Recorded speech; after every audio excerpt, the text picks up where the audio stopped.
ಮರಗಿಡದ ತಲೆಯ ಒರೆಸಿ ಹಿಮ ಬಿದ್ದ ನೆಲವ ಗುಡಿಸಿ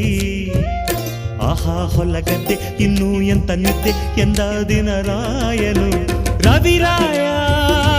ನಿನ್ನ ಮನೆ ಕಾಯ ಬಿಡುವೆಂದೋ ನಿನಗೆ ಮಹಾರಾಯ ಧಗ ಧಗ ಉರಿಯುವೆ ಜಗ ಜಗ ಬೆಳಗುವೆ ನೀನು ಬರದೆ ದಿನವಿಲ್ಲ